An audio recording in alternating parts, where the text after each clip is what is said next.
Hi there, welcome to my views and news.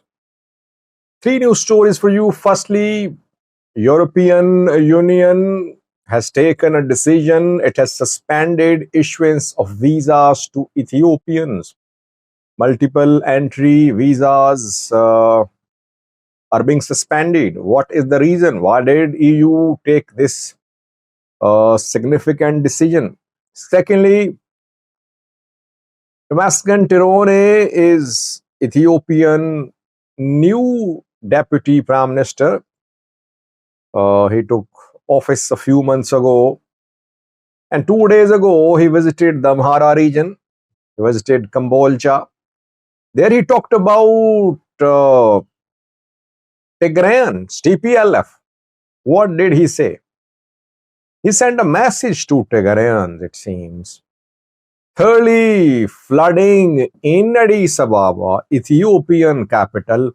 A landlocked country is seeing flooding because of poor management. 4 people died in the capital city today, reportedly.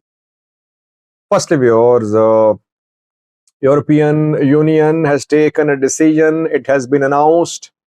Issuance of visas to Ethiopians is being suspended. According to the decision made by the EU countries, multiple entry visas are not going to be issued to Ethiopians, and fees won't be waived on diplomatic and other official visa applications. What is the reason? Why did the EU take this decision? Well, the EU is complaining that Ethiopian government is not cooperating with the European Union, not cooperating on the issue of the repatriation of Ethiopian illegal migrants staying in Europe. Europe is trying to curb the flow of illegal migrants into EU countries, and it wants to repatriate Ethiopians. For that, obviously, it needs the support of Ethiopian government. And according to the EU countries, Ethiopian government is not cooperating with the EU about issuance or preparation of travel documents, etc. It means Ethiopia is not showing willingness to take its citizens from EU countries. And we know that Ethiopia is already repatriating hundreds of illegal migrants, uh, Ethiopians living in Saudi Arabia illegally. A few weeks ago, a senior Ethiopian delegation visited Saudi Arabia, and after that, this repatriation started, and now we're seeing flights almost on daily basis arriving in Ethiopia from Saudi Arabia. The flights with Ethiopian uh, migrants illegally residing in Saudi Arabia on board these flights. So, how many uh, illegally residing migrants can be repatriated by the Ethiopian government? Already repatriating thousands from Saudi Arabia. The Ethiopian government definitely reluctant to cooperate with the EU. EU is now imposing restrictions. Ethiopia will have to cooperate. EU has other tactics too, which it can adopt to force the Ethiopian government. Let's see. Will Ethiopia show willingness to repatriate its citizens from EU? That remains to be seen. Second, viewers, Damascus Tirone is Ethiopian deputy prime minister appointed a few months ago. He replaced Demake Mekonnen. Demake Mekonnen said goodbye to politics, goodbye to being part of the government, and Damascus replaced him. Damascus is from the Amhara region. Demake is also from the Amhara region.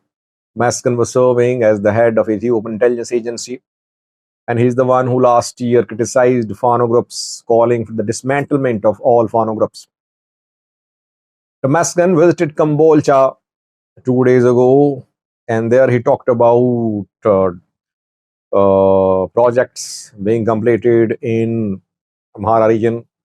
He talked about several issues, and he sent a message to Tigrayans too. He asked Tigrayans, people of Tigray or Tigrayans living anywhere in Ethiopia, he asked Tigrayans that Tigrayans should tell the warring Tigray party should not use force to resolve disputes. Rather, the solution lies in dialogue negotiations. What did Damascus Tirone mean? Definitely, it seems Damascus was talking about Raya, Raya, southern zone.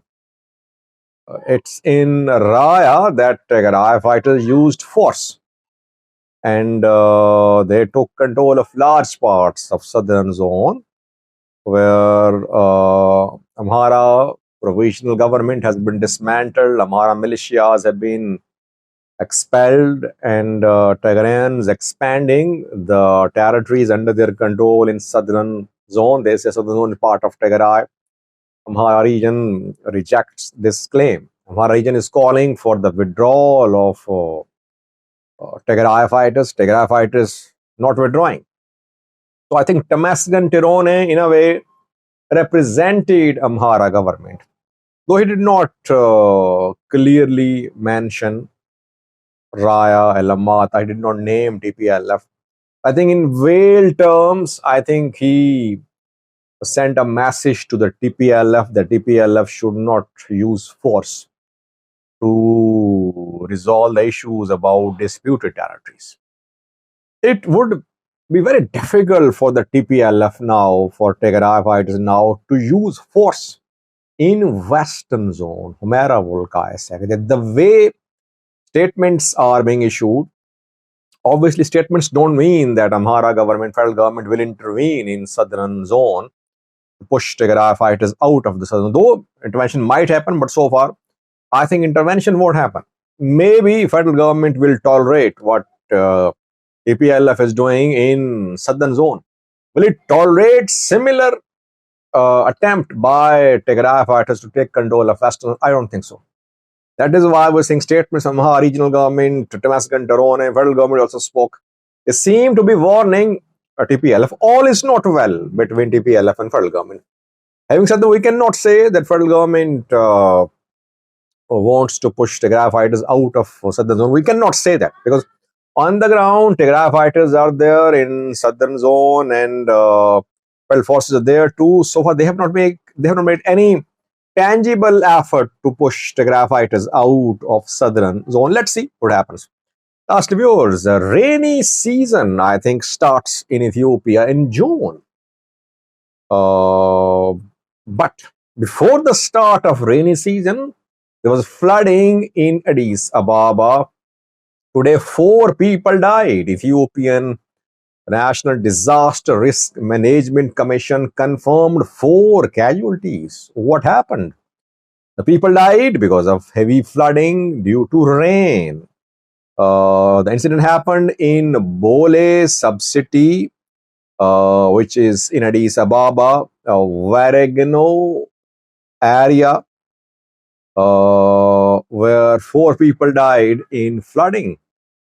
Addis Ababa government, National Disaster Risk Management Commission, they have confirmed this incident. And we know that in Addis Ababa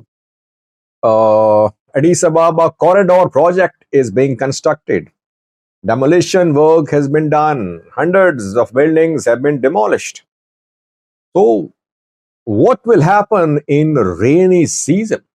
A landlocked country which has no access to sea is faced with flooding in the capital city.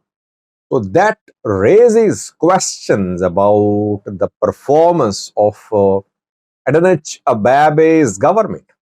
Yamabi takes pride in developing Addis Ababa, saying that Addis Ababa is a modern city, that Addis Ababa has been changed from dirt and garbage into a modern city.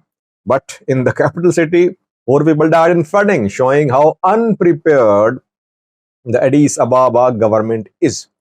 Let's hope that this incident makes the government realize that they should be prepared for the rainy season in June. Condolences to the families of four who died in this flooding in Addis Ababa. Thank you for watching.